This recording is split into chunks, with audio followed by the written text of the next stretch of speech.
And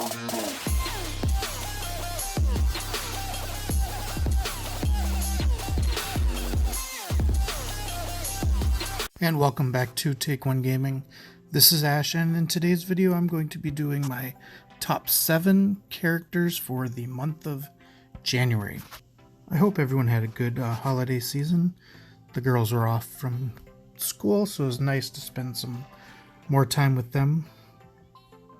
It's one of the reasons why I didn't make any videos, but I figured I would make this top character video for January. So we'll start out with number 7, and that will be Kyra.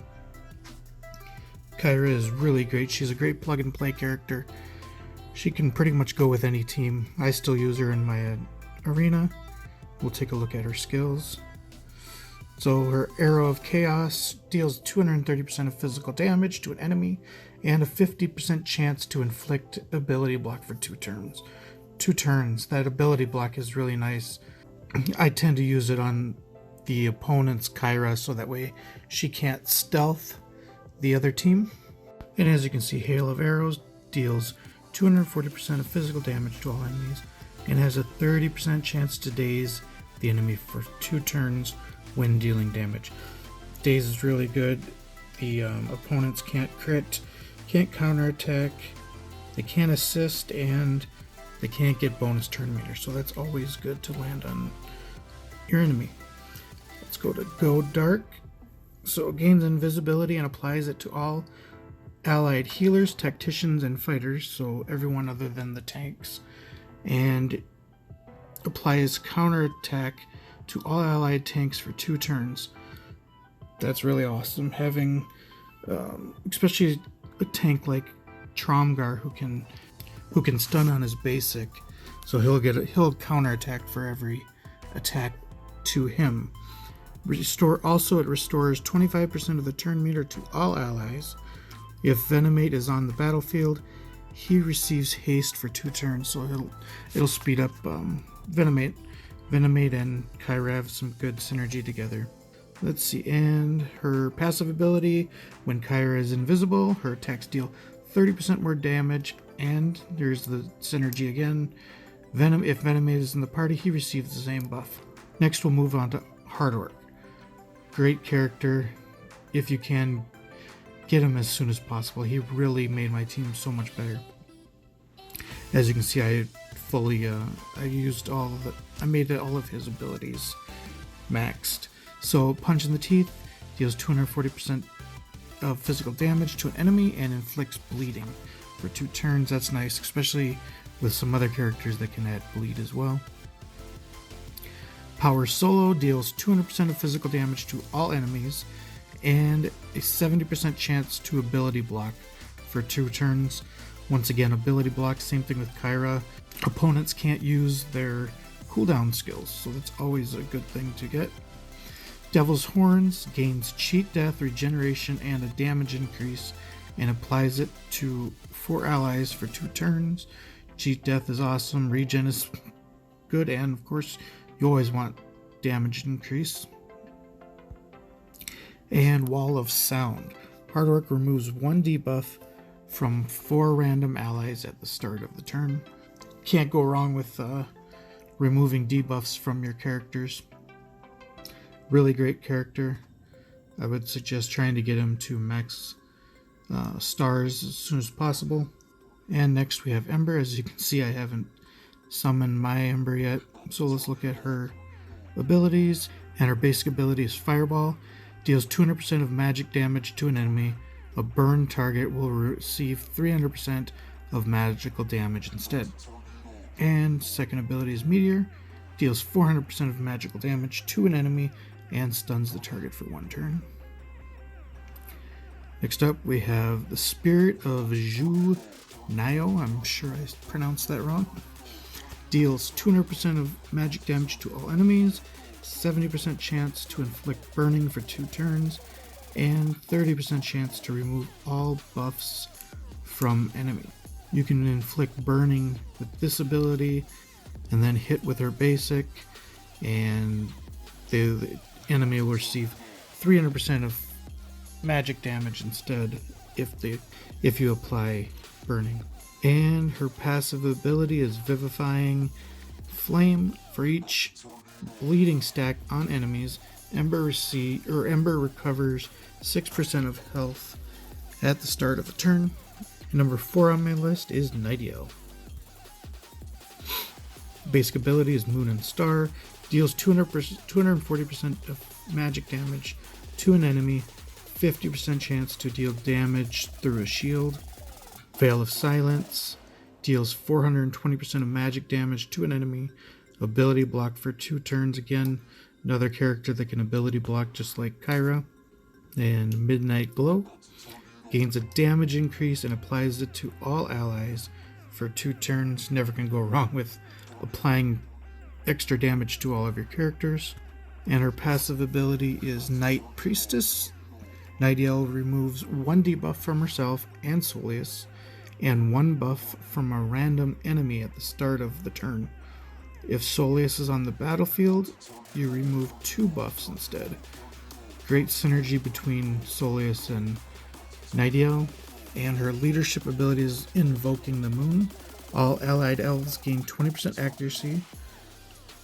Upon landing a critical hit, they restore 10% of their max health. Upon landing a fatal blow, they restore 25% of their max health. And number 3 is Tromgarb. Just a great tank. Probably the best tank in the game as of right now. I know Baddie is pretty good too, but I think that's just with humans. Tromgarb can be used in pretty much any team and he makes it better. So basic ability is Crushing Blow, deals 210% of physical damage to an enemy, and it has a 35% chance to stun the target for 1 turn. So usually I use him with Kyra. She goes invisible, stealths all of the characters that aren't a tank, and all tanks get counterattack. So you have a chance to stun every time they attack Tromgarb, which is really nice. Really comes in handy. And Shield of the People, Tromgarb assumes a defensive stance. Another use of the ability switches to an offensive stance. This effect cannot be prevented or removed. Changing stance applies taunt and counterattack for 2 turns. So another counterattack ability. I'll try and use my stealth from Kyra to give him counterattack, and then when I know that the other characters are going to come out of stealth, I'll use his taunt. That way he has counterattack pretty much all the time, which is really helpful. Next we have Second Wind. Tromgarb gains 2 regeneration stacks for 2 turns, removes all debuffs, and Tromgarb recovers 10% health. And his passive ability is Veteran Tactician. When in defensive stance, physical armor is increased by 30%. When in offensive stance, physical damage increases by 30%. And his leadership is Supreme Kagan.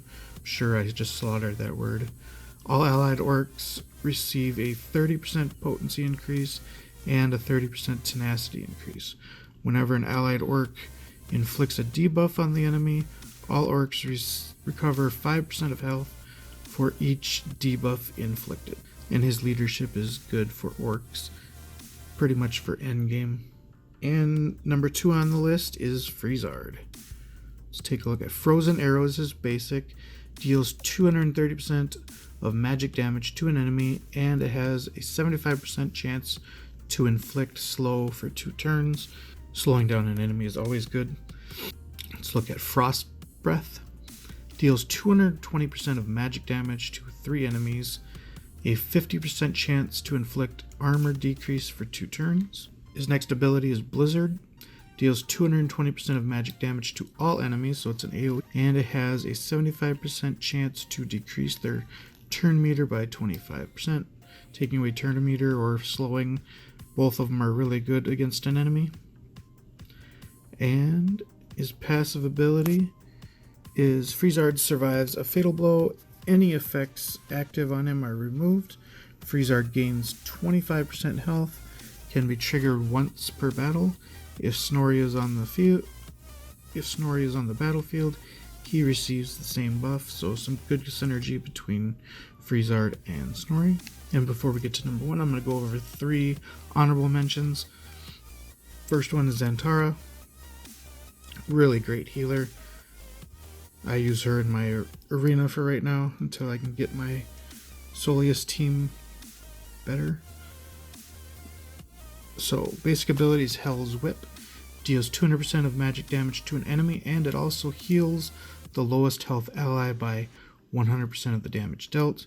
The only thing I don't like about this ability is that if Battle Poo is on the field and he's the lowest, unfortunately he gets healed. It's about the only time I really don't like this effect, even though any heal is really good.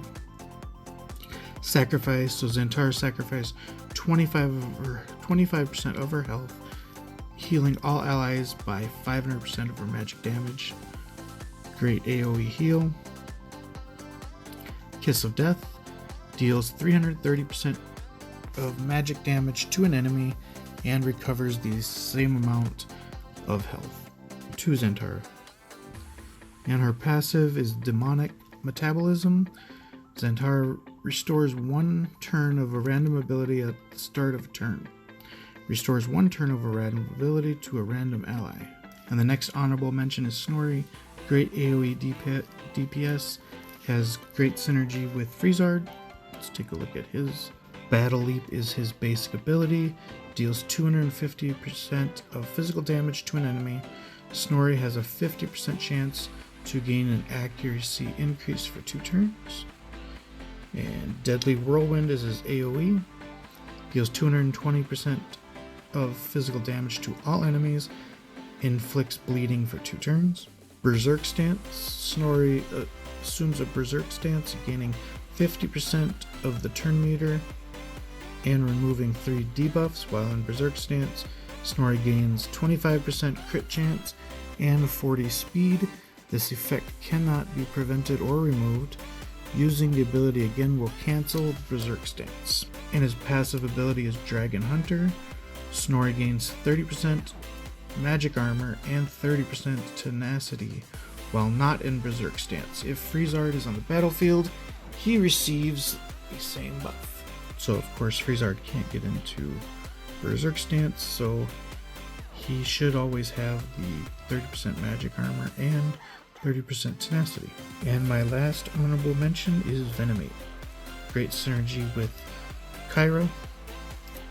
Basic ability, Venomous Spit. Deals 250% of magic damage to an enemy. An 80% chance to poison the target for 2 turns.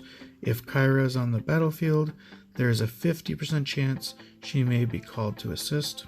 Next ability is Poison Cloud. Deals 125% of magic damage to all enemies, a 50% chance to poison the target for 2 turns. What's your poison? Applies a crit damage increase, counterattack, and crit chance increase to an ally for 2 turns. Restores 75% of the turn meter to the targeted ally. And his passive ability is Poison Master. Venomate deals 20% more damage for each stack of poison on enemies. If Kyra is on the battlefield, she receives the same buff. So their synergy, couple of the abilities, the passive and the ability with Kyra. So those two make a great team. Unfortunately, I'm still working on mine. And those were my 3 honorable mentions. And number 1 on the list is Soleus. Basic ability, deals 210% of magic damage to an enemy, a 20% chance to restore 1 turn of a random ability. If Nightingale is on the battlefield, she is summoned for help. There's the synergy with Nightingale. Those two make a great duo. Light Wave heals all allies for 550% of Soleus's magic damage. So AoE heal is really nice. And his next ability is Amel's Blessing. Heals an ally for 40% of their max health. He applies armor increase, tenacity increase, haste, a damage increase, and cheat death for 2 turns. Just a ton of buffs he can give somebody. I tend to use it on the tank. And his passive ability is Inspiration. When the battle starts, all allied human defenders receive armor increase for 3 turns. All allied human healers and tacticians receive cheat death for 3 turns.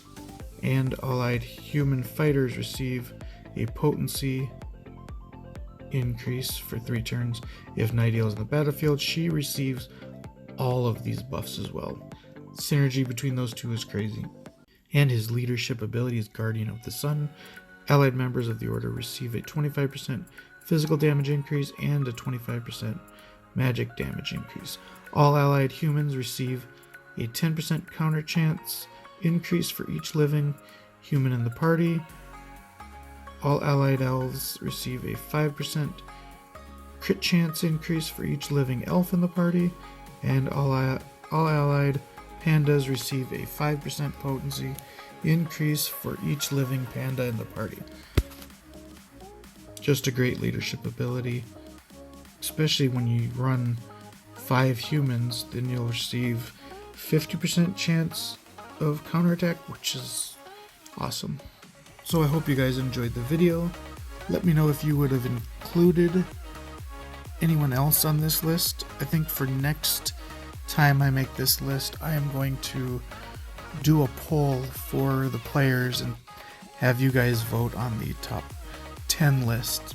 If you enjoyed the video, please hit that subscribe button, hit the bell right next to it, and turn on all notifications. That way you're alerted when I upload a new video for Dragon Champions. Thank you for watching and have a good day or night wherever you may be watching. I'll see you in the next one.